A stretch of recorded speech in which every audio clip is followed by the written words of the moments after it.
మనోహరుడా నా యేసయ్యా, మనోహరుడా నా యేసయ్యా.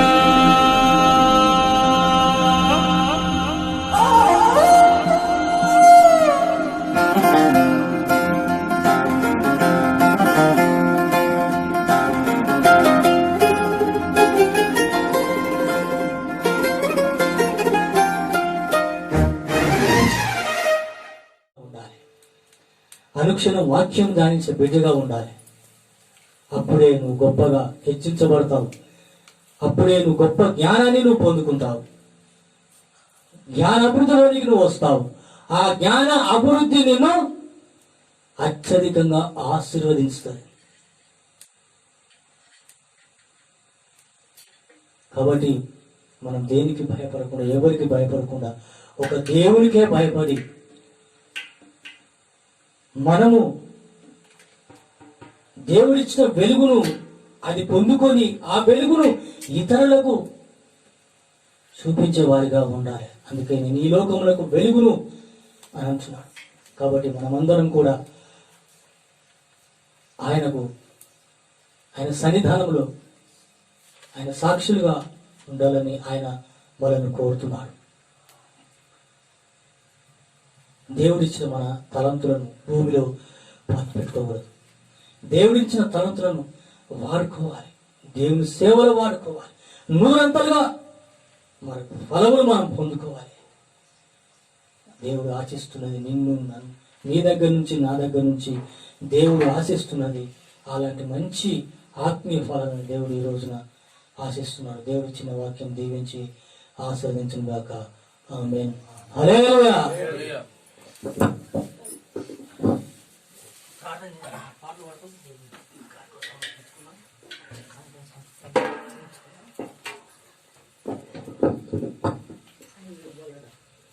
సుమధుర స్వరముల గానాలతో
పరిశుద్ధుడైన ప్రభా, నీ బంగారు పాదం వచ్చి వందనాలు స్తోత్రాలు ప్రభా. నాయన మేము ఈ లోకంలో ఉన్నప్పుడు ప్రభా, నాయన మరి పుట్టు గుడ్డివాడు ప్రభా, నా తండ్రి నా రాజా,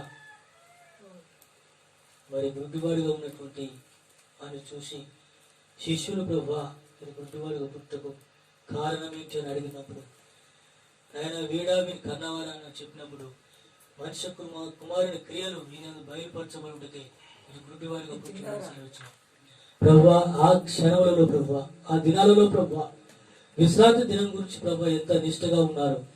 కానీ ఆ పరమ తండ్రి అయినటువంటి నిన్ను వారు గుర్తెరగలేకపోయినారు ప్రభా.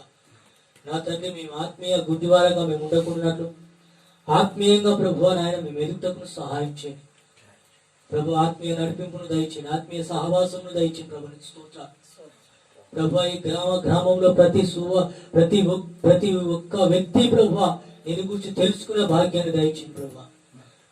ఆశ్చర్య కార్యములు అద్భుత కార్యములు జరిగించండి ప్రభు. ఎవరైతే ప్రభు నాయన యేసయ్యా దురాత్మ క్రియల చేత పట్టబడుతున్నారు, ఎవరైతే ప్రభు అనారోగ్యాలతో బాధపడుతున్నారు ప్రభు, తండ్రి అద్భుత కార్యములు జరిగించమని ప్రార్థిస్తున్నాం. పడిపోయిన బిడ్డలు నాయన అయ్యా తిరిగి నీ సన్నిధికి వచ్చినట్టు సహాయం చేయండి. తిరిగి ప్రభా తండ్రి మారు మనసుతో పశ్చాత్తాపంతో తప్పిపోయిన కుమారుడు ఎలాగో నాయన నీ దగ్గరికి తిరిగి వచ్చినాడు, అదే ప్రకారంగా ప్రభా తిరిగి వచ్చినట్టు సహాయం చేయండి ప్రభా. ఇక్కడ మోకరించున్న ప్రతి ఒక్క కుటుంబాన్ని మీరు జ్ఞాపకం చేసుకోండి, ప్రతి ఒక్క సమస్యలన్నింటినీ తీసివేయండి ప్రభా. ప్రతి ఒక్క నాయన బాధల నుండి వ్యాధుల నుండి పరిపూర్ణమైన స్వస్థత దయచేయండి ప్రభు. నీకు స్తోత్రాన్ని నాయన. వారు చేయించిన పనుల్లో మీరు తోడుగా ఉండి మరి ప్రార్థిస్తున్నాం ప్రభా. ఎవరైతే పనులు లేక ఉంటున్నారో ప్రభా నీవే వారికి పనులు అనుగ్రహించి మరి ప్రార్థిస్తున్నాం పరమ తండ్రి. మంచి ఆయుష్లను ఆరోగ్యాలను దయచేయండి, కుటుంబంలో సమాధానము నెమ్మదిని దయచేయమని ప్రార్థిస్తున్నాం. నీకు స్తోత్రాలు అయ్యా. ఈ బిడ్డలందరినీ వారి కుటుంబాలను అందరినీ ప్రభా మీ చేతులకు సమర్పించుకోవచ్చు. మీరే నాయన బిడ్డలకు మీరు తోడుగా ఉండి ప్రతి అక్కరలను అవసరాలను కొరతలను అన్నిటిని తీర్చి ప్రభువా మంచి ఆత్మీయ ఫలమును ఫలించి అభివృద్ధి పొంది నాయన మీ నామానికి మహిమ తెచ్చే బిడ్డలుగా ఉండటకు సహాయం చేయమని అయ్యా. నేను ప్రేమించి ఇచ్చిన కానుకలను బట్టి వందనాలు అయ్యా. ఇచ్చిన ప్రతి గుప్పిల్ని మీరు దీవించి ఆశీర్వదించి నాయనా ఒక్కంతలుగా, రెండంతలుగా, మూడంతలుగా, నాలుగంతలుగా, వందంతలుగా, వెయ్యంతలుగా నాయన వారు కని విని ఎరుగని ఆశ్చర్యకరమైన రీతిలో ప్రభు గొప్ప ఆశీర్వాదములతో నింపుమని ఇచ్చిన కానుకలు మీ సేవలు వాడగొట్టకు మీ దయ చూపించుమని, పుట్టిన బిడ్డలకు నువ్వు వెళ్తున్న నాకు మీరే తోడుగా ఉండమని నాయనా. నీ చిత్తమైతే, నీకు ఇష్టమైతే, నీ రాక ఆలస్యమైతే నాయన మరొకసారి మేమందరం కలుసుకొని మీ నామాన్ని మహిమపరిచే భాగ్యాన్ని మాకు దయచేయమని ఈ కుటుంబంలో నీ చేతులు సమర్పించుకోవచ్చు. నజరేయుడైన యేసుక్రీస్తు పరిశుద్ధ నామములో అడిగి వేడుకుంటున్నాను తండ్రి, ఆమేన్. హల్లెలూయా.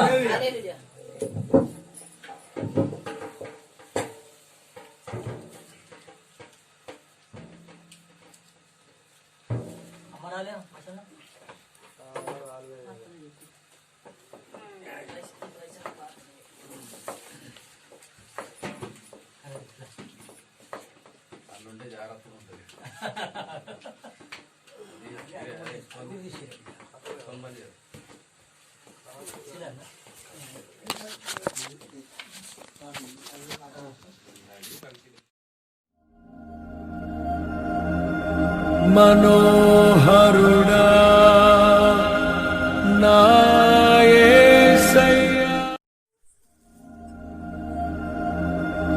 మనోహరుడా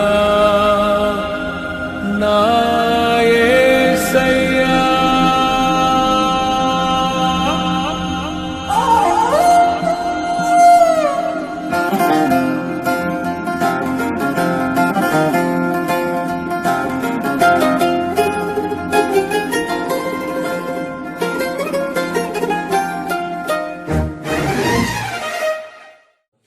ఆయన గొప్ప అద్భుతమైన ప్రేమ ఏ విధంగా వర్ణింపగలం. కాబట్టి మనం అందరము దేవుని ఆరాధన చేద్దాం. ప్రభువా ఈ నూతన సంవత్సరంలో నా ప్రభువా ఆయన నా ప్రభువా నిన్ను ప్రేమించే బిడ్డగా ఉంటకు, నేను వెతికే బిడ్డగా ఉంటకు, నీ ఆజ్ఞలు అనుసరించి నడుచుకొని పాటించే బిడ్డగా ఉంటకు సహాయం చేయండి ఆయన. అట్టి మనసు దయచేయండి, అట్టి హృదయం దయచేయండి అయ్యా. 10 మందిలలో ప్రభు నాయన, సమాజంలో నా ప్రభు నేను గూర్చి స్తుతించి అట్టి నాయన దృఢ విశ్వాసం నాకు దయచేయి అని దేవుని సన్నిధిలో మనం ఆరాధన చేద్దాం. ప్రతి ఒక్కరు మొదటగా స్త్రీలలో చేయండి, తర్వాత పురుషులలో చేయండి. స్తోత్రం నాయన, కృపగల రాజా తండ్రి నీకు వందనాలు, దేవానికి వందనాలయ్యా. స్తోత్రం స్తోత్రం స్తోత్రం మొదటి నెలల ప్రభా నా తండ్రి నీకు తండ్రి నీకు వందనాలు, స్తోత్రం అయ్యా. గత సంవత్సరం, గత నెలలు, గత గడియలు ప్రభా సుఖ హల్లెలూయా హల్లెలూయా సజీవులుగా నన్ను కాపాడి ప్రభానికి స్తోత్రం తండ్రి. స్తోత్రం అయ్యా నీతో నేను మాట్లాడడానికి ఇచ్చిన ఈ మంచి సైమను బట్టి నీకు స్తోత్రం చెల్లిస్తున్న దేవుడానికి స్తోత్రములు నా తండ్రి. హల్లెలూయా నాయన గొప్ప రాజ్యానికి స్తోత్రం నా తండ్రి. నాయన మరి ఎవరి దగ్గర నా తండ్రి నాయన చెప్పిన వాక్యం ప్రభా నీకు వందనాలు. నాయన వాక్యం కూడా ప్రభా నీకు వందనాలు తండ్రి. మేము వింటున్నాం కానీ తండ్రి నీకు స్తోత్రం ప్రభా. నాయన మా హృదయాలలో నాయన ఫలింపై కృప దయచే దేవుడా నీకు వందనాలు. వాక్యానికి సరైన జీవితం మేము జీవించేటట్టు సహాయం చేయండి నీకు స్తోత్రం ప్రభా. గొప్ప రాజ్యానికి వందనాలు నా తండ్రి. నాయన నా రాజ్యానికి స్తోత్రం నా తండ్రి. నా దేవుడానికి ప్రభా నీకు స్తోత్రం నా తండ్రి. నాయన నేను ఎరగక నా ప్రభా శ్రీకట్ల జీవిస్తున్న నా బ్రతుకును దేవుడా నీకు వందనాలు. అయ్యా నేను నశించుకొని నీకు ఇష్టం కాక దేవుడా నీకు స్తోత్రం నా తండ్రి. నీ కొరకు నేను ఎక్కలేక తండ్రి నీకు స్తోత్రం అయ్యా. నా కొరకు నన్ను వెతికి నన్ను రక్షించి నన్ను కాపాడి ప్రభా నీ ఎరుగులా నన్ను వాడుకుంటున్నావు అంటే తండ్రి నీకు స్తోత్రం. కేవలం నీ చిత్తమే ప్రభా నీకు వందనాలు తండ్రి. ఈ లోకముల నుంచి నన్ను ఏర్పరచుకున్న దేవుడు అయ్యా, నీ బిడ్డగా చేసుకున్న అయ్యా నీకు స్తోత్రములు తండ్రి. రక్షక నాయన ఎంతో అద్భుత కార్యాలు చేసిన దేవుడు అయ్యా నీకు వందనాలు తండ్రి. శమల కాలంలో తోడుగా ఉన్న దేవుడా నీకు వందనాలు. శమల నుంచి విడిపించిన దేవుడా నీకు స్తోత్రములు తండ్రి. రక్షక గొప్ప తండ్రి నీకు వందనాలు. నాయన నువ్వు తండ్రి నీకు స్తోత్రం ప్రభా. నువ్వు చేసిన నా తండ్రి నీకు దేవుడా అయ్యా ఏమిచ్చిన నీ రుణం నేను తీరపలేను కానీ తండ్రి నీకు స్తోత్రములు. నువ్వు ఉచితంగా ఇచ్చిన రక్షణ ప్రభా నీ వద్దకు నేను వచ్చేంత వరకునైనా కాపాడుకునే ఓపికే నాలో నువ్వు దయ చూపించి నీకు చూపించమని కొద్ది ఆరాధన తండ్రి యేసు పరిశుద్ధ నన్ను ఆరాధిస్తున్నాను నా కన్నా తండ్రి.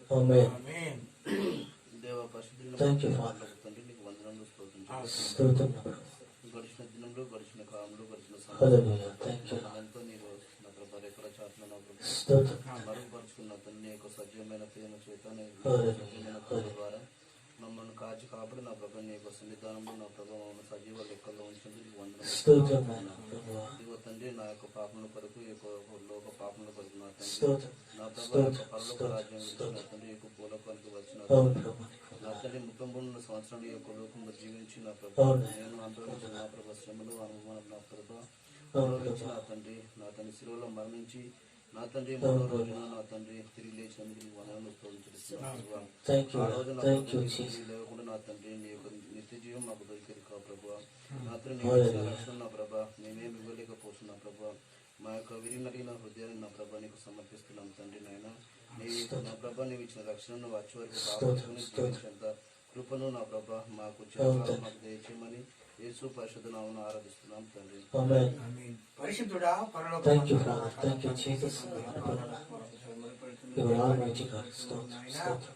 అయ్యా మరి గడిచిన దినములు గడిచిన సమయం కాపాడిన దేవుడానికి స్తోత్రములు ప్రభా. అయ్యా మరి పాతని గతించి ప్రభా నూతన సంవత్సరంలో ప్రభా 3వ ఆదివారంలో ప్రభా మాకంతా కలిసి ఈ మంచి సమయం మాకు ఇచ్చినందుకు సజ్జులుగా కాపాడినందుకు నీకు వందనాలు. అయ్యా మరి ఇప్పుడైతే ప్రభా వాక్యం చేత ప్రభానికి స్తోత్రములు తండ్రి. అయ్యా మమ్మల్ని వాక్యం అర్థమైనంత ప్రభా వాక్యం అర్థం చేసుకుని ప్రభా దాని ప్రకారంగా మేము జీవించడానికి నీ కృప సహాయం చేయాలి. నా కొరకైన నీ కుమారుడైన యేసుక్రీస్తు తండ్రి అయిన దేవా నీకు స్తోత్రములు ప్రభా. పరమును విడిచి భూలోకం వచ్చి కని మరి గర్భంలో అయ్యా నా తండ్రి 33 సంవత్సరాలు ఇక్కడ త్యాగం చేసి మరి సత్య సమలమై నాయన మాకు తిరిగి లేచి మాకు నిత్య జీవం దొరికింది ప్రభా. తిరిగి లేవకపోతే నిత్య జీవం దొరికేది కాదు, నిన్ను ఆరాధించే వారి కాదు ప్రభా. అయ్యా మరి ఇప్పుడైతే ప్రభా నా నాయన మీకేమి ఇవ్వగలను ప్రభా నీకు ప్రభా. మరి నాయన మీకేమి రుణము తీర్చలేను కానీ తల్లి నీకు స్తోత్రములు. మా హృదయాన్ని నీతో సమర్పించుకోమని యేసు పరిశుద్ధ నామమున ఆరాధిస్తున్నాను నా కన్నా తండ్రి. పరిశుద్ధమైన ప్రభువా, నీ ఘనమైన నామాన్ని బట్టి స్తోత్రం తండ్రి. నా ప్రభువా, నా రక్షకుడానికి వందనాలు. పోయిన పునరుత్థానం వరకు నన్ను నా కుటుంబం సంఘం ఎంతగా ప్రేమించి రక్షించి నీ సజీవులకు నిలబెట్టుకున్నందుకు వందనాలు ప్రభువా. నాయన, నీవు మాకు ఇచ్చిన గొప్ప దినాన్ని బట్టి స్తోత్రాలు ప్రభువా. ఈ దినం చూడలేక ఎంతో మంది చనిపోయినారు, కాలగర్భంలో కలుసుకున్నారు ప్రభువా. తండ్రి, మేము చేసిన పనులు మీరు మాకు తోడుగా ఉంటూ మా ప్రయాణంలో ప్రభావ మీ సన్నిధిని మాకు తోడుగా పెట్టు దేవా. మమ్మల్ని మరణానికి అప్పగించకుండా సజీవులకు నిలబెడుతున్నాం ప్రభావ. యేసురాజా, మాకు కావలసిన మంచి ఆహారము, మంచి నీరును, మంచి ఆరోగ్యము, మంచి సుఖపరమైనటువంటి పద్ధతులు మాకు అనుగ్రహించినందుకు వందనాలు అయ్యా. నా ప్రభువా, ఈ దినాన ప్రభు నేను సజీవునిగా ఉన్నానంటే కేవలం నీ కృప, నీ దయ నా తండ్రి. నా ప్రభువా, అన్నిటికన్నా ప్రాముఖ్యంగా నా ప్రభువా పాపని ఉండగా నా ప్రభువా అయ్యా, ఈ లోకంలో నా ప్రభువా నా తండ్రి నాయన నా ప్రభువా దుర్మార్గుండే ఉంటుండగా ప్రభువా తండ్రి నా ప్రభులను ప్రేమించి నా వైపు నువ్వు చూసి నాయన నా తట్టు నాయన నీ కళలు ఎత్తి ప్రభా నీ చేతులు చాపి నా ప్రభా నాయన నువ్వు ఈ లోకంలోకి వచ్చిన ప్రభా నాయన ప్రభా ఈ లోకంలో జీవించిన ప్రభా నా ప్రభా నా తండ్రి నా కొరకు నా తండ్రి నా పాపముల కొరకు నాయన నువ్వు కలువరి శిలలో రక్తము కాచి నాయన నువ్వే బట్టా నా దేవ పంచ గాయములు పొందిన దేవుడు నా ప్రభా. ఇదిగో నా ప్రభా నేను చేసిన పాపాన్ని ప్రభా నీ పరిశుద్ధ రక్తంలో కడిగి నన్ను పరిశుద్ధపరిచి పవిత్రపరిచి నన్ను నీ బిడ్డగా నీ సొత్తుగా చేసుకున్న విధానం బట్టి నీకు స్తోత్రం ప్రభా. నేను నీవు ఇచ్చినటువంటి గొప్ప త్యాగములకై గొప్ప రుణములకై నేను ఇవ్వగలను ప్రభా. ఇదిగో తండ్రి నా పాపకు వెలిగిలనిగా విషయాన్ని నీ పాదములు దగ్గరతో అతను యేసు క్రీస్తు పరిశుద్ధ నామములో ఆరాధిస్తున్నాను తండ్రి. హల్లెలూయా.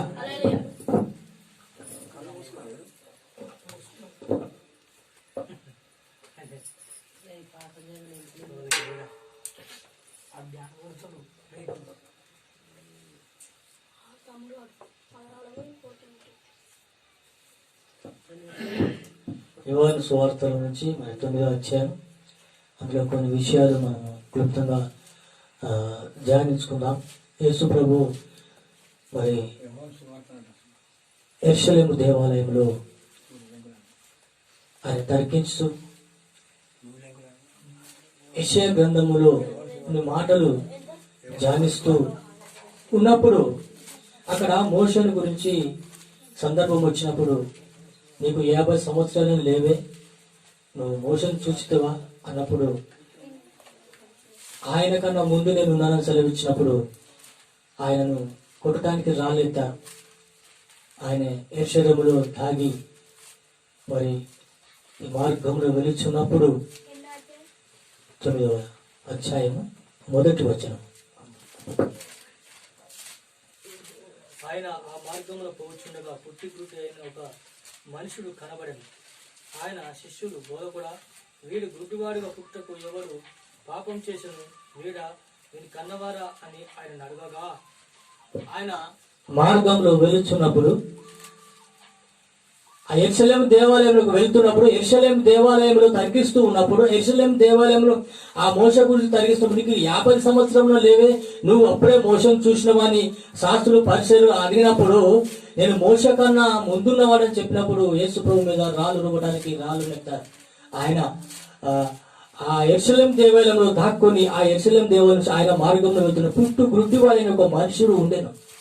ఆయన మార్గంలో వెళ్తున్న ఆ యెరూషలేము మార్గాన్ని విడిచి వేరే మార్గంలో వెళ్తున్న సమయంలో పుట్టి గుడ్డివాడు ఒకడు ఉన్నాడు. పుట్టుకతోటే గుడి, కొందరు పుట్టుకతోటే చెవుడు, కొందరు పుట్టుకతోటే నత్తి, కొందరు పుట్టుకతోటే మరి గుడ్డి. ఈ గుడ్డివాడు మరి త్రోవ పక్కన ఉన్నప్పుడు మరి శిష్యుడు అడుగుతున్నాడు, బోధకుడా వీడు గుడ్డివాడుగా పుట్టుటకు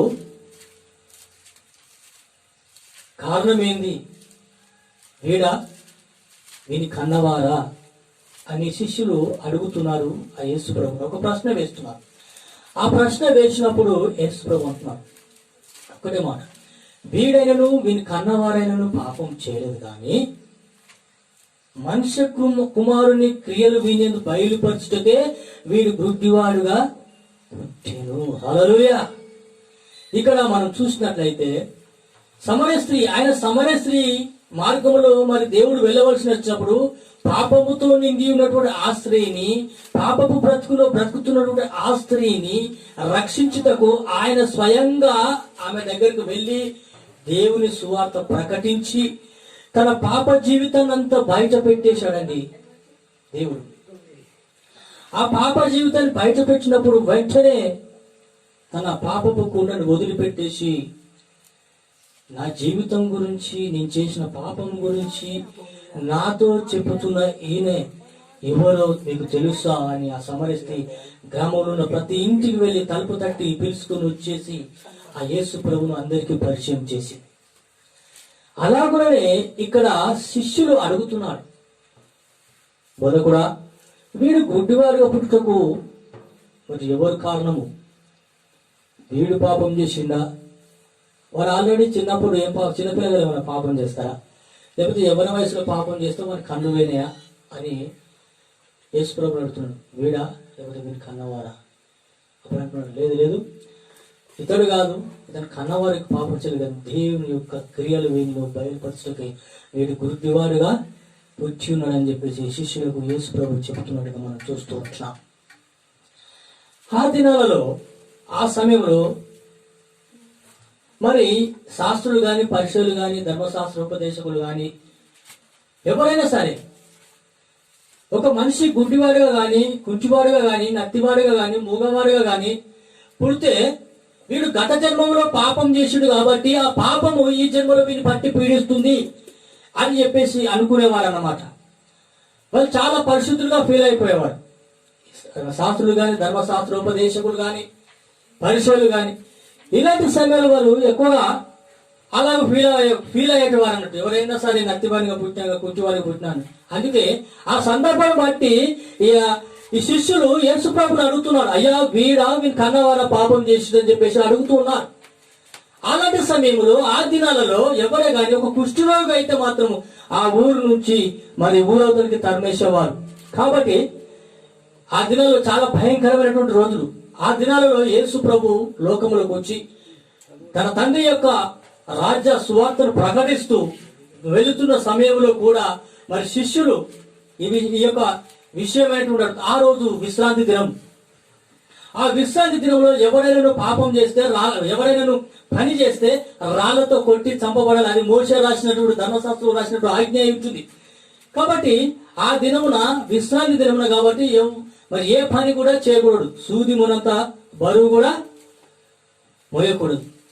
కానీ ఈ దినాల్లో విశ్రాంతి దినం వచ్చిందంటే 6 టైం అయినా కూడా మనం పని చేసుకుని వస్తాం. అంతేనే కదా, 6 పని చేసుకుని వచ్చి ఏం చేద్దామంటే ఒక అర్ధ గంటనో, పావు గంటనో, 10 నిమిషాలు లేట్ వచ్చి కూర్చుంటాం. కానీ అప్పుడు అట్లా కాదు. ఎవరైనా సరే సూది మునంత బరువు మోసిన వారు రాళ్ళతో కొట్టి చంపబడాలి. అంత కఠినమైన ఆజ్ఞ అప్పుడు ఉంది. కాబట్టి ఇక్కడ దేవుని అడుగుతున్నాడు. అప్పుడు యేసు ప్రభు ఏమంటున్నాడు మనం చూస్తూ ఉంటున్నాం.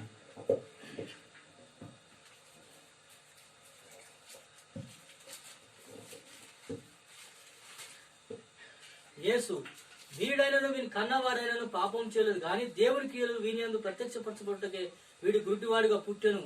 పగలున్నంత వరకు నన్ను పంపిన వారి క్రియలు మనం చేయించుండవలను. రాత్రి వచ్చుతున్నది, అప్పుడు ఎవరు పని చేయలేడు. నేను ఈ లోకములో ఉన్నప్పుడు లోకమునకు వెలుగునని చెప్పాను. ఏమని చెప్పిండు? లోకమునకు వెలుగును అని చెప్పినాడు. వెలుగునని చెప్పి ఉమ్మి వేసి ఆ నేల మధ్యతో బురద పూసి ఆ గుడ్డివాని కన్నులుగా రాసినప్పుడు ఆ గుడ్డివాడు మరి స్వస్థపడినాడు. వారు తేటగా మరి చూడగలిగినారు. మన దేవుడు ఎంతైనా నమ్మదగిన దేవుడు. పగలున్నంత వరకు పని చేయాలి, అప్పుడు రాత్రి అవుతున్నది కనుక ఎవరు పని చేయకూడదు అంటే ఈ లోక భౌతిక సంబంధమైనటువంటి, ఈ లోక సంబంధమైనటువంటి విషయాలు దేవుడు చెప్తున్నాడు. ఎస్, పగలు మనం పని చేస్తాం, రాత్రి పని చేస్తామా? పని చేయలేం. మనం పొద్దుంతా పని చేసి సాయంకాలం ఇంటికి వచ్చేసి ఆ రాత్రి మనం విశ్రాంతి తీసుకుంటాం. పగలు ఉన్నంత వరకు మరి నా పంపిన వారి క్రియలు నేను చేయాలని చెప్తున్నాను. అలా చెప్పి ఏం చేశాడంటే ఉమ్మి వేసి బురద చేసి వారి కనుల మీద పూసినప్పుడు వారి కనులు తెరవబడినాయి. వారి తేటగా వారి దేవుని చూడగలిగినాయి. అప్పుడు ఆ గురుడివాడు తను అందరికీ కనపరుచుకున్నప్పుడు అందరికీ అక్కడ కనబడుతున్నప్పుడు మీరు గుడ్డివాడు కాదా, మీరు త్రోవ పక్కన కూర్చుండి అట్టుకునే గుడ్డివాడు కాదా? కొంతమంది అంటున్నారు, వీడు కాదు, వీని పోలిన మరొకడని కొంతమంది అనుకుంటున్నారు. కానీ వాడైతే నేనే అని చాలా ధైర్యంగా చెప్పినారు. చెప్పిన తర్వాత ఈ శాస్త్రులకు పరిచయలకు చాలా కోపం వచ్చేసింది. ఇది విశ్రాంతి దినం కదా, నువ్వెందుకు అద్భుతములు చేస్తున్నావు, నువ్వెందుకు మరి ఈ విధమైన కార్యాలు చేస్తున్నప్పుడు అదే విశ్రాంతి దినంలో ఒక ఎద్దు గాని ఒక గొర్రె గాని మరి బావిలో పడితే దాన్ని తీసడానికి వెళ్ళరా అని చెప్పేసి మరి దేవుడు వారికి ఉత్తరం ఇస్తున్నాడు. విశ్రాంతి దినము ఆ విశ్రాంతి దినమున ఎవరైనా ఆపద ఉంటే, ఎవరికైనా కష్టం వస్తే ఆ కష్టాన్ని తీర్చడానికి మనం వెళ్ళకూడదా? అది దేవుని యొక్క ఆజ్ఞనా? మోషే ధర్మశాస్త్రం ఆ విధంగా రాశాడా అని చెప్పేసి అంటున్నాడు. దేవుని పని నిమిత్తము, దేవుని కార్యములు చేయకుండా, దేవుని ఆజ్ఞలను పాటించకుండా ఎవరైతే తన సొంత పనిని చేసుకుంటాడో వాడు మరణానికి పాత్రుడు అని మోషే ధర్మశాస్త్రంలో రాశాడు. ఈ దినాల్లో అలాంటి నిష్ఠగలైనటువంటి కట్టడలే లేవు. ఎందుకంటే ఇది కృపాయుగం కాబట్టి మన ఇష్టానుసారంగా జీవిస్తున్నాం, మన ఇష్టానుసారంగా సంఘానికి వస్తున్నాం. మన ఇష్టాన్ని నెరవేర్చుకోవడానికి మనం ఆరాటపడుతున్నామే కానీ దేవుని ఇష్టాన్ని కానీ దేవుని క్రియలు కానీ నెరవేర్చడానికి మనం ఇష్టపడట్లేదు. ఎందుకంటే మన సొంతగా మన స్వలాభము కోసమే మనం ప్రయాసపడుతున్నాం, ఆరాటపడుతున్నాం, పోరాటం చేస్తున్నాం. కానీ దేవుని గురించి ఒక్కరైనాను ఆలోచించరు. దేవుని భయం ఒక్కరికైనాను లేదు. అంత కఠినమైన ఆజ్ఞలు ఆ దినములో ఉన్నవి. ఎవరైనా వ్యభిచారం వందు పట్టబడితే వాడు రాళ్లతో కొట్టి చంపబడాలి. వెంటనే ఆ పరిమాణాన్ని విధించాలి, వెంటనే ఆ శిక్ష విధించాలి. ఆ పాపమును పెరిగివేయబడాలి, ఆ మనిషితో సహా పాతి పెట్టబడాలి, సమాధి చేయబడాలి అని మోసే ధర్మశాస్త్రంలో రాశాడు. కానీ ఆ దినానికి ఈ దినానికి చూస్తే చాలా డిఫరెన్స్ ఉన్నది. ఇది కృపాకాలము. పాపం చేసి దేవుని సన్నిధికి వెళ్ళి ప్రభువా నన్ను క్షమించు అంటే దేవుడు క్షమించేస్తాడు. మళ్ళీ పాపం చేసి ప్రభువా నన్ను క్షమించు ఆయన అనుకోని సమయంలో పాపం చేసిన ప్రభు అని ప్రార్థన చేస్తే దేవుడు నన్ను క్షమిస్తాడు అని అనుకుంటాడు. లేదు, తప్పు. అది శిక్షే, క్షమాపణే. నువ్వు చేసిన పాపానికి శిక్ష అనుభవించక తప్పదు. నువ్వు చేసిన దోషానికి నీవే భరించకుండా తప్పదు. అని నువ్వు భరించాలి. ఆ తర్వాత నీకు క్షమాపణ కలుగుతుంది. కానీ యేసు ప్రభువు ఆ గుడ్డివాని ఎందుకు కనికరపడి చాలిపడి అతన్ని స్వస్థపరిచిన దేవుడై ఉంటున్నాడు. నేను ఈ లోకమునకు వెలుగును అంటున్నాడు. వెలుగును చూస్తే చీకటి పారిపోతుంది. వెలుగుకు చీకటికి ఎలాంటి పొత్తు సంబంధము ఏమాత్రం లేదు. అందుకే పరిశుద్ధుడైన పౌలు అంటున్నారు, మీరు దేవుని ఆలయమై ఉన్నారని మీరు ఎరుగరా? మన దేహము దేవాలయంతో పోల్చుతున్నాడు పరిశుద్ధుడైన పౌలు. ఆ ఆలయములో ఎందుకయ్యా అపవిత్రమైనవి మీరు పెట్టుకుంటారు? ఎందుకయ్యా అపవిత్రమైనటువంటి వాటిని పోగు చేసుకుంటారు? ఎందుకయ్యా ఆ అపవిత్రమైనటువంటి పోగు చేసుకొని మీరు దుర్మార్గపు జీవితంలో జీవిస్తూ మీరు నరకానికి వెళ్తున్నారు, అకస్మాత్తుగా చనిపోతున్నారు. ఆ ప్రభువే చెప్తున్నారు, మీరు దేవుని ఆలయమే మీరు ఎరుగరా అని చెప్పేసి పరిశుద్ధ పౌరులు బోధిస్తూ ఉంటున్నారు. ఆయన సమాజంలో గాని, మహాసమాజంలో గాని, మందిరంలో గాని ఆయన ధైర్యంగా బోధిస్తూ ఉంటున్నారు. కాబట్టి ఇక్కడ మనం చూసినట్లయితే ఈ గుడ్డివాణ్ణి దేవుడు స్వస్థపరిచాడు. మనుష్య కుమారుని క్రియలు బయలుపరచబడుటకే వీడు గుడ్డివాడిగా పుట్టిండు. యేసు ప్రభు అక్కడ ఒక అద్భుతమైనటువంటి మిరకల్, ఒక అద్భుతమైనటువంటి క్రియ స్వస్థత జరిగినట్లయితే అక్కడ దేవుడు ఘనపరచబడాలి, ఆయన మహిమపరచబడాలి. ఆయన మహిమ నిమిత్తమే వీడు మరి గుడ్డివాడిగా పుట్టాడని చెప్పేసి దేవుడు శిష్యులతో చెబుతున్నాడు. దేవుడు ఇశ్రాయేలు ప్రజలకు ఎన్నో రకాలుగా న్యాయ పద్ధతులను నిర్మించాడు. యెహోషువ చనిపోయిన తర్వాత అలా కొన్ని రోజులు గడిపోతుండగా ఇశ్రాయేలు పూర్తిగా చెడిపోయిన సమయంలో మరి సంసోను దేవుడు ఏర్పాటు చేసుకున్నాడు. ఆ ఫిలిష్తీయుల నుండి మరి సంసోను ఇశ్రాయేలు జనాంగాన్ని రక్షించాడు. చివరికి తాను కూడా మరణించినాడు. అలాగనే యేసు ప్రభు ఈ లోకంలోకి వచ్చినప్పుడు తాను మహిమపరచబడాలి, ఘనపరచబడాలి, తన్ను తాను ఆయన బయలుపరుచుకుంటున్నాడు. ఇక్కడ మనం తర్వాత వచనంలో మనం చూసినట్లయితే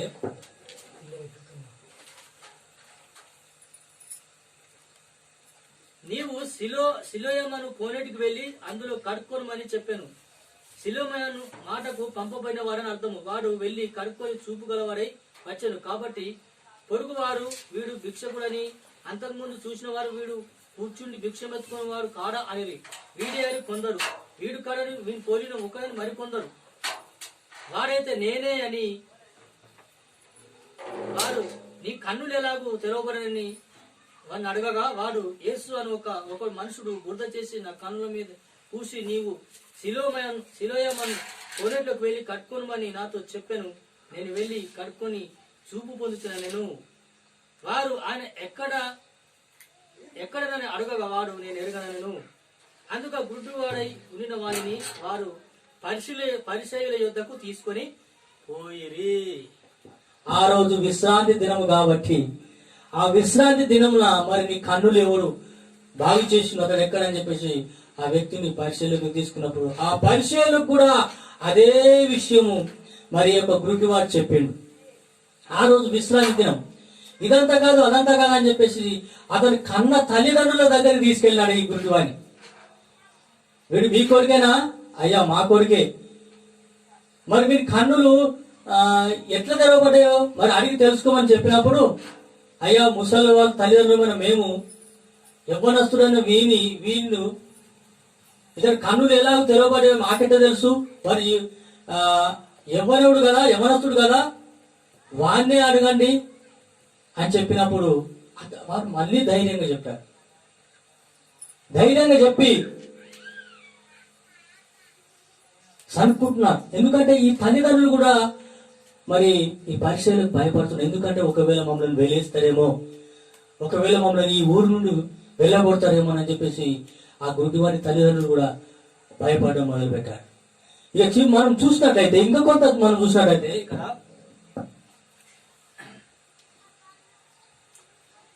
కాగా పరిశీలనలో కొందరు ఈ మనుషుడు విశ్రాంతి దినమున ఆచరించలేదు గనుక దేవుని యొద్ద నుండి వచ్చినవాడు కాదండ్రి. మరికొందరు పాపి అయిన మనుషుడు ఇలాంటి సూచక్రియలు ఎలాగూ చేయగలని ఇట్లు వారిలో భేదము పుట్టాను. కాబట్టి వారు మరలా గుడ్డి వారితో అతడు నీ కన్నులు తెరిచినందుకు నీ అతని గురించి ఏమనుకొంచున్నాడు అడుగగా వాడు ఆయన ఒక ప్రవక్త అనను. వాడు గుడ్డివాడై ఉండి చూపు పొందినని యూదులు నమ్మక చూపు పొందిన వాని తల్లిదండ్రులు పిలిపించి గుడ్డివాడై పుట్టినని మీరు చెప్పిన మీ కుమారుడు వీడనా? అలాగైతే ఇప్పుడు ఎలాగూ చూస్తున్నాడని వారిని అడిగిరి. అందుకు వారు తల్లిదండ్రులు వీడు మా కుమారుడనియు వీడు గుడ్డివాడుగా పుట్టిననియు మేము ఎరుగుదాము. ఇప్పుడు వీరేడాగు చూస్తున్నాడో మేము ఎరుగము. ఎవడు వీని కన్నులు తెరచను అది మేము ఎరుగము.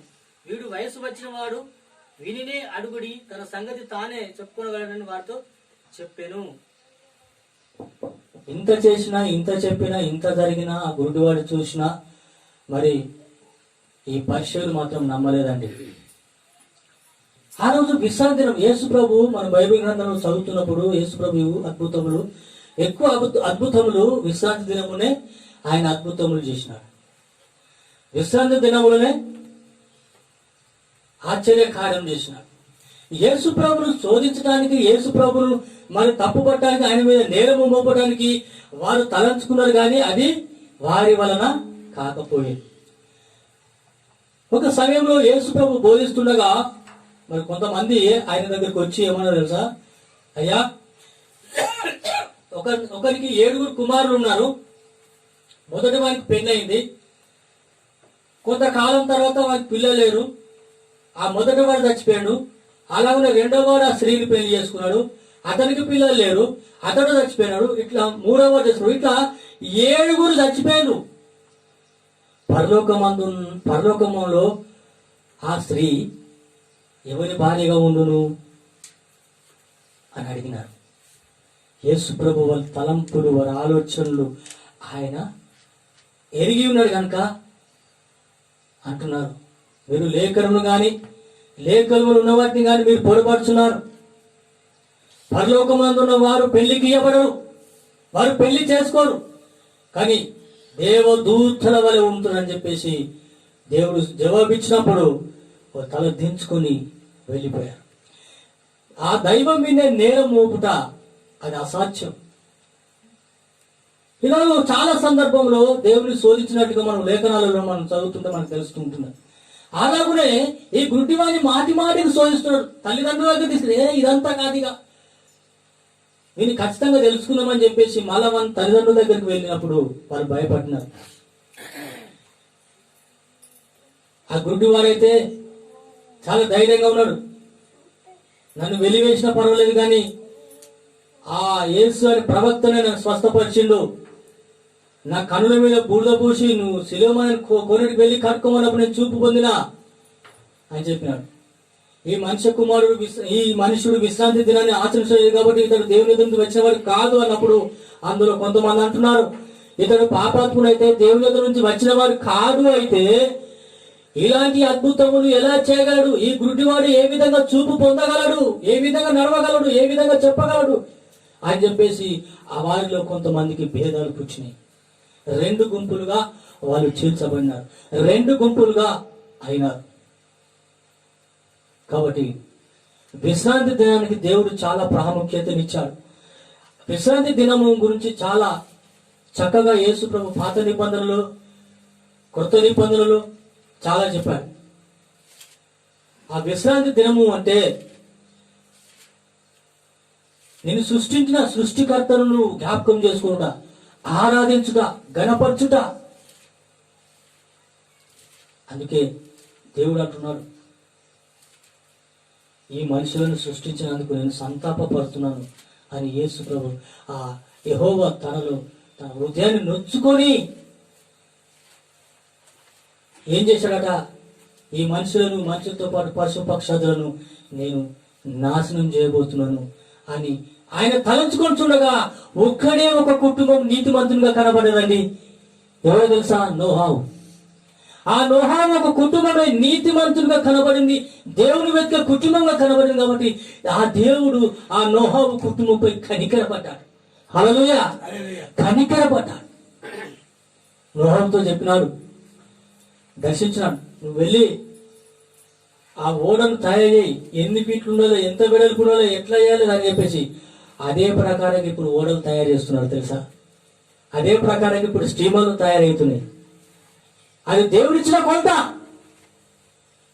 కాబట్టి ఈ నోహావు నువ్వు వెళ్ళి చెప్పు, మీ పాపం ఎక్కువైపోయింది, మరి దేవుడు జలప్రలయంతో ఈ లోకానంతా ముంచివేస్తాడట అని చెప్పినప్పుడు ఆ నోహావును హేళన చేశారు, నవ్వారు, పిచ్చోడు అనుకున్నారు. వీడొక పిచ్చోడు, ఇంత ఎండగాస్తుందట, ఎంత ఎండగాస్తుంది, బగబగ అంత ఉడకపోతుంది, దేవుడట దర్శించి ఇతన్ని చెప్పిండట ఈ లోకమును నీళ్ళతో మునిగిపోతాడా అని చెప్పేసి హేళన చేసి నవ్వారు. అలా చెప్పి వెళ్ళి పడవను తయారు చేయడం మొదలు పెట్టాడు. పడవ తయారైపోయింది, ప్రతి జాతి పక్షి, ప్రతి జాతి జంతువు వచ్చింది. నోహావు కుటుంబీకులు వెళ్ళారు, తగిన ఆహారాన్ని సమకూర్చుకున్నారు, ఆ ఓడలు వెక్కినారు. దేవుడు ఆ ఓడను మూసివేసి సిలివేసేసి ఇక చూడు వర్షం చాలు చేశాడు. భూమిలో నుంచి ఊటలు ప్రారంభమైనవి, మీది నుంచి ఎడతెరిపి లేని వర్షము కురిసింది. అప్పుడు నోహావు మాట జ్ఞాపకం వచ్చేసింది, లాభం లేకుండా పోయింది. అలాగనే ఈ శాస్త్రులు, ఈ పరిచర్లు దేవుని యొక్క మహిమను తెలుసుకునగా, దేవుని గురించి వీరు ఆలోచన చేయక, అయితే మెస్సియా వస్తాడు, ఆ మెస్సియా వచ్చి ఈ లోకాన్ని చక్కదిద్దుతాడని చెప్పేసి వాళ్ళ ఒక నమ్మకం. ఆ మెస్సియా ఎట్లా వస్తాడంటే ఒక రాజుల కుటుంబంలోనో ఒక ధనికుల కుటుంబంలోనో ఒక మహారాజుగా వస్తారని చెప్పేసి వీరు తలుచుకున్నారు. కానీ ఆయన ఒక సామాన్య మానవునిగా తను తగ్గించుకొని ఈ లోకంలోకి వచ్చాడు. కాబట్టి ఈ శాస్త్రులు పరిచయాలు ఆ యేసు ప్రభువును గుర్తుపట్టలేకపోయారు. ఆయన దైవత్వాన్ని ఎరగలేకపోయినారు. వారి కన్నుండి కూడా గుడ్డివారిగా ఉన్నారు, చెవులుండి కూడా చెవిటివారిగా ఉన్నారు, నోరుండి కూడా మూగవారిగా ఉన్నారు. దేవుని మాటలు వారు అర్థం చేసుకోలేకపోయారు, దేవుని మాటలు వారు గ్రహింపలేకపోయారు. కాబట్టి ఆ గుడ్డివాన్ని చాలా తొందర పెట్టి మన తల్లిదండ్రుల దగ్గరికి తీసుకెళ్ళి, కొంతమంది వీడే అన్నారు, కొంతమంది వీడి కాదు వీని పోలిన మరొక్కడు అనుకున్నారు. కానీ వారైతే ధైర్యంగా సాక్ష్యం ఇచ్చాడు, వారిని నేనే, ఆ ప్రవక్త నన్ను ముట్టి స్వస్థపరిచాడు అని చెప్పేసి ధైర్యంగా చెప్పుకున్నాడు. ధైర్యంగా ఆయన సాక్ష్యం ఇచ్చాడు. ఎందుకో తెలుసా? వీళ్ళు నన్ను వెలివేసినా సరే, వీళ్ళు నన్ను ఈ గ్రామంలో నుంచి వెళ్ళగొట్టినా సరే నేను సత్యమే చెప్తానని చెప్పేసి దృఢ నిశ్చయంతో వారు నేనే ఆ గుడ్డివాణ్ణి, నేనే స్వస్థత పొందుకున్నాను, ఓ ఆ ప్రవక్తే నన్ను స్వస్థపరచని చెప్పేసి ధైర్యంగా ఉన్నాను. ఈ దినాల్లో బైబిల్ వాక్యము చెప్పాలంటే, బైబిల్ పట్టుకొని వెళ్ళాలంటే చాలా సిగ్గుపడతారు. లేకపోతే షార్ట్ కన్నా పెట్టుకొని వెళ్తారు. బైబిల్ పట్టుకొని వెళ్తే నలుగురు ఏమంటారో ఏమో అని. భూమిని ఆకాశము నిన్ను నన్ను సృష్టించిన ఆ సృష్టికర్త యొక్క జీవం గల వాక్యాన్ని మనం మోసుకొని వెళ్ళుటకు మనకు సిగ్గెందుకండి? చాలా మంది ఇన్సెట్లు టక్కులు వేసుకుంటూ బైబిల్ హైలైట్గా స్టైల్గా పట్టుకొని వెళ్తారు. కానీ ఆదివారం వచ్చిందంటే ఒక్క రెఫరెన్స్ కూడా, ఆదివారం సన్నిధికి వచ్చినట్టే పాస్టర్ చెప్పిన వాక్యాన్ని తిరిగి చూస్తారు అప్పుడే వారు. కానీ ఈ బైబిల్ తీసుకెళ్లి ఇంటికాడ పెడితే తిరిగి ఆదివారం దాకా బైబిల్ కూడా ముట్టరు, తిరిగి ఒక్క రెఫరెన్స్ కూడా వారు తీసి చదవరు. అలాగే వీళ్ళిటే అలాగనే అలాంటి ధైర్యము, విశ్వాసము ఆ గుడ్డివాడు ఏ విధంగా నేనే అని గట్టిగా చెప్పాడు. నీవు నేను మనమందరం కూడా నేనే ఆయన బిడ్డను అని చెప్పాలి. నువ్వు బైబిల్ మోసుకొని పోయే బిడ్డగా ఉండొద్దు, బైబిల్ చదివే బిడ్డ. మనోహరుడా నా యేసయ్యా, మనోహరుడా నా యేసయ్యా,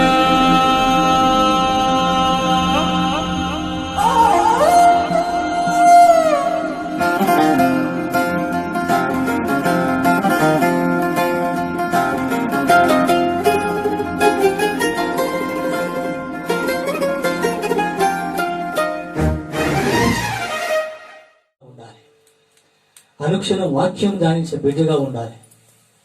అప్పుడే నువ్వు గొప్పగా హెచ్చించబడతావు, అప్పుడే నువ్వు గొప్ప జ్ఞానాన్ని నువ్వు పొందుకుంటావు, జ్ఞానాభివృద్ధిలోనికి నువ్వు వస్తావు.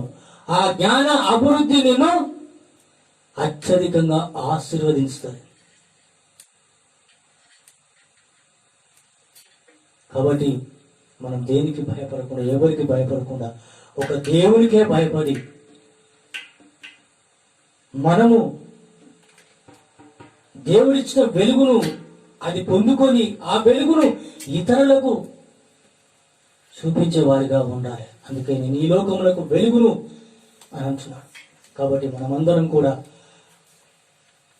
ఆయన సన్నిధానంలో ఆయన సాక్షులుగా ఉండాలని ఆయన మనల్ని కోరుతున్నాడు. దేవుడిచ్చిన మన తలంతులను భూమిలో పెట్టుకోకూడదు. దేవుడిచ్చిన తలంతులను వాడుకోవాలి, దేవుని సేవలు వాడుకోవాలి, నూరంతలుగా మన ఫలములు మనం పొందుకోవాలి. దేవుడు ఆశిస్తున్నది నిన్ను నన్ను, నీ దగ్గర నుంచి నా దగ్గర నుంచి దేవుడు ఆశిస్తున్నది అలాంటి మంచి ఆత్మీయ ఫలాలను దేవుడు ఈ రోజున ఆశిస్తున్నాడు. దేవుడు ఇచ్చిన వాక్యం దీవించి ఆస్వాదించిన గాక. ఆమేన్. హల్లెలూయా.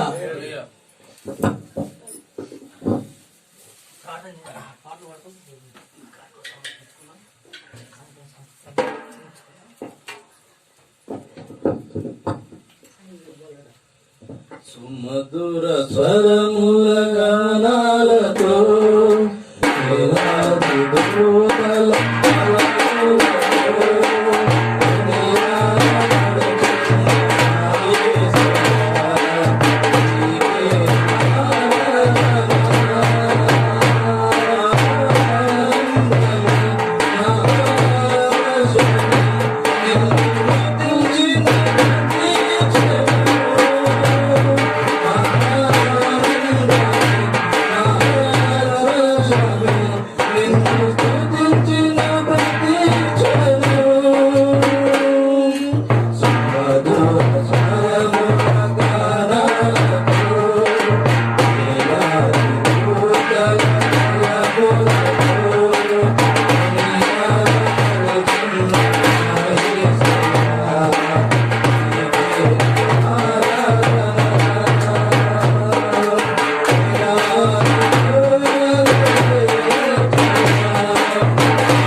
పరిశుద్ధుడైన ప్రభా, నీ బంగారు పాదం బట్టి వందనాలు, స్తోత్రాలు ప్రభా. నాయన నువ్వు ఈ లోకంలో ఉన్నప్పుడు ప్రభా, నాయన మరి పుట్టు గుడ్డివాడు ప్రభా, నా తండ్రి, నా రాజా,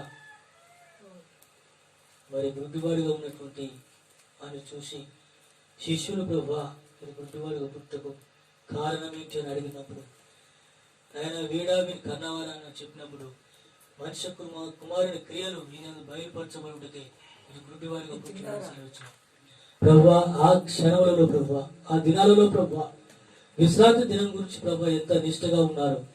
కానీ ఆ పరమ తండ్రి అయినటువంటి నిన్ను వారు గుర్తెరగలేకపోయినారు ప్రభా.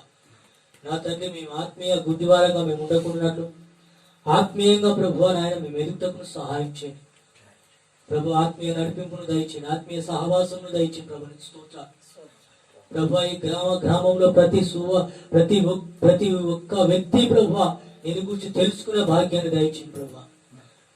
ఆశ్చర్య కార్యములు, అద్భుత కార్యములు జరిగించండి ప్రభు. ఎవరైతే ప్రభు నాయన యేసయ్యా దురాత్మ క్రియల చేత పట్టబడుతున్నారు, ఎవరైతే ప్రభు అనారోగ్యాలతో బాధపడుతున్నారు ప్రభు, తండ్రి అద్భుత కార్యములు జరిగించమని ప్రార్థిస్తున్నాం. పడిపోయిన బిడ్డలు నాయన అయ్యా తిరిగి నీ సన్నిధికి వచ్చినట్టు సహాయం చేయండి. తిరిగి ప్రభు తన మారు మనసులో పశ్చాత్తాపంతో తప్పిపోయిన కుమారుడు ఎలాగో నాయన నీ దగ్గరికి తిరిగి వచ్చాడు, అదే ప్రకారంగా ప్రభు తిరిగి వచ్చినట్టు సహాయం చేయి ప్రభు. ఇక్కడ మోకరించి ఉన్న ప్రతి ఒక్క కుటుంబాన్ని మీరు జ్ఞాపకం చేసుకోండి. ప్రతి ఒక్క సమస్యలన్నింటినీ తీసివేయండి ప్రభు. ప్రతి ఒక్క నాయన బాధల నుండి వ్యాధుల నుండి పరిపూర్ణమైన స్వస్థత దయచేయండి ప్రభు. నీకు స్తోత్రాలు నాయన. వారు చేయించిన పనుల్లో మీరు తోడుగా ఉండి మరి ప్రార్థిస్తున్నాం ప్రభా. ఎవరైతే పనులు లేక ఉంటున్నారో ప్రభా, నీవే వారికి పనులు అనుగ్రహించి మరి ప్రార్థిస్తున్నాం. పరమ తండ్రి మంచి ఆయుష్లను ఆరోగ్యాలను దయచేయండి, కుటుంబములు సమాధానము నెమ్మదిని దయచేయమని ప్రార్థిస్తున్నాం. నీకు స్తోత్రాలు అయ్యా. ఈ బిడ్డలందరినీ వారి కుటుంబాలను అందరినీ ప్రభా మీ చేతులకు సమర్పించుకోవచ్చు. మీరే నాయన బిడ్డలకు మీరు తోడుగా ఉండి ప్రతి అక్కరలను అవసరాలను కొరతలను అన్నింటినీ తీర్చి ప్రభా మంచి ఆత్మీయ ఫలములు ఫలించి అభివృద్ధి పొంది నాయన మీ నామానికి మహిమ తెచ్చే బిడ్డలుగా ఉండటకు సహాయం చేయమని అయ్యా. నేను ప్రేమించి ఇచ్చిన కానుకలను బట్టి వందనాలు అయ్యా. ఇచ్చిన ప్రతి గుప్పిల్ని మీరు దీవించి ఆశీర్వదించి నాయనా ఒక్కంతలుగా, రెండంతలుగా, మూడంతలుగా, నాలుగంతలుగా, వందంతలుగా, వెయ్యంతలుగా నాయన వారు కని విని ఎరుగని ఆశ్చర్యకరమైన రీతిలో ప్రభు గొప్ప ఆశీర్వాదములతో నింపుమని ఇచ్చిన కానుకలు నీ సేవలు వాడబోటకు మీ దయ చూపించమని, ఉంటున్న బిడ్డలకు నువ్వు వెళ్తున్న నాకు మీరే తోడుగా ఉండమని నాయనా. నీ చిత్తమైతే, నీకు ఇష్టమైతే, నీ రాక ఆలస్యమైతే నాయన మరొకసారి మేమందరం కలుసుకొని మీ నామాన్ని మహిమపరిచే భాగ్యాన్ని మాకు దయచేయమని ఈ కుటుంబంలో మీ చేతులు సమర్పించుకోవచ్చు. యేసుక్రీస్తు పరిశుద్ధ నామములో అడిగి వేడుకుంటున్నాను తండ్రి, ఆమేన్. హల్లెలూయా. హల్లెలూయా.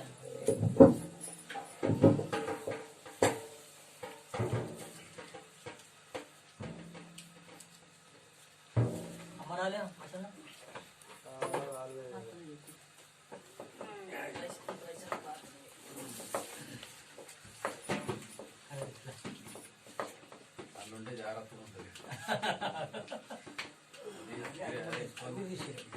ఫోన్ బంద్ చేయాలి.